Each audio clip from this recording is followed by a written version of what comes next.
We start with a breaking news investigation.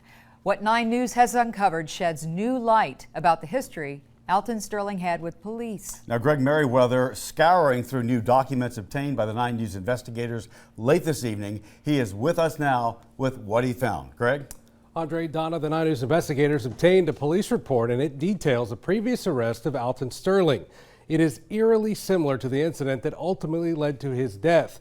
Now, people have wondered why we look into the background of Alton Sterling.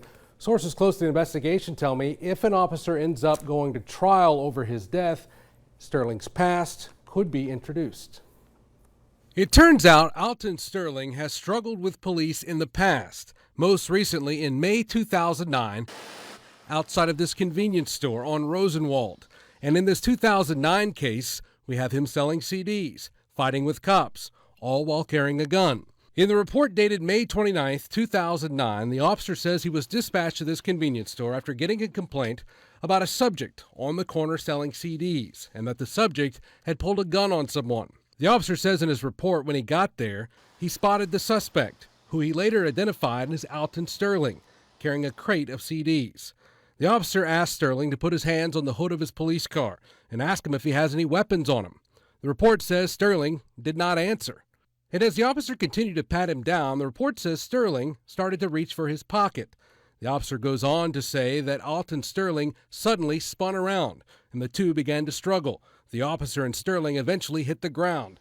The officer says he was able to call for backup as Sterling tried to push him off. The 2009 report says, while wrestling with this subject on the ground, a black semi-auto handgun fell from this subject's waistband. A sheriff's deputy arrives as the officer is on the ground with Sterling.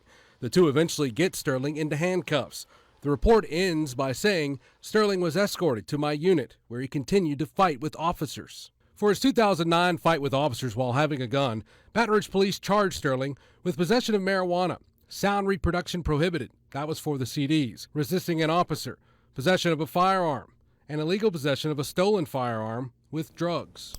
Alton Sterling, by the way, pleaded guilty to carrying the illegal carrying of a weapon while having drugs. From all of those charges, that's what he pleaded guilty to. He was sentenced to 5 years in prison, but after credit for time served and good behavior, he was paroled in a little over 2 years. We'll have more on this on WAFB.com. Thank you, Greg.